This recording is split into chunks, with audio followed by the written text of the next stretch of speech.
I guess final thing, something we haven't spoken about is breakups. And is there anything to say from an evidence-based perspective on what getting over a breakup looks like? Is that even an area of research? It is, and it's pretty fascinating. Oh, I should have brushed up on this one.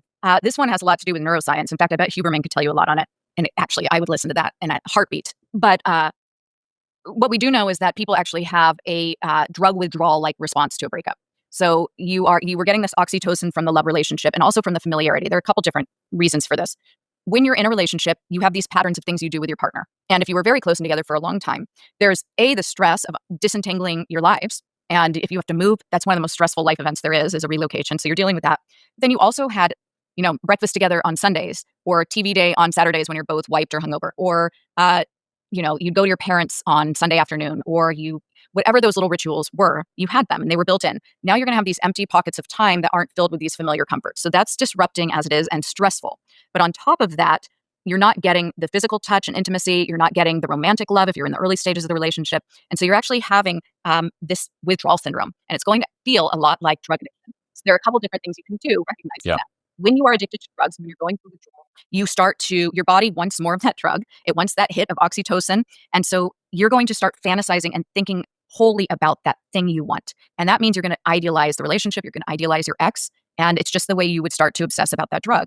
So what do we have addicts do when we know that they're going to start idealize the drug? They're going to start having cravings. We have them remember, they counter that thought with a thought about what they have to lose. And we might counter it also with a memory of rock bottom. And so you have to recognize that these are fantasies. They are not realistic. These are idealizations of something that isn't true. And so you take those rose-colored glasses off, the ones that we want you to have on the whole relationship, you take them off and you remember what it was like the time he left you in the parking lot and you didn't have a way to get home.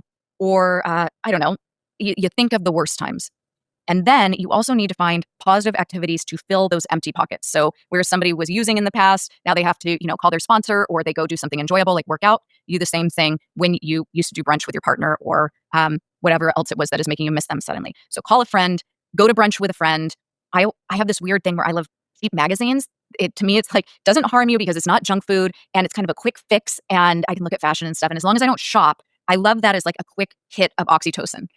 Just gives me a little thrill. Everybody's got one of those weird little things. So you plan ahead. You got your magazines ready, whatever it is, and you start filling those empty spaces. And then third, you also need to recognize that as you get more tired in the day, your executive functioning decreases. So that same frontal lobe that you need to manage an argument effectively with your partner, you also need that to exercise any good judgment and to remind yourself of why you broke up with a person. That's why you might notice like you pine a little bit more for your ex at night, or you call them at night, or you just get, nighttime is never great. As soon as you start to get tired and your frontal lobe goes down, you're just going to be a little bit less reserved, a little bit less controlled, a little bit less aware of all the good reasons you made this smart decision. So go to bed.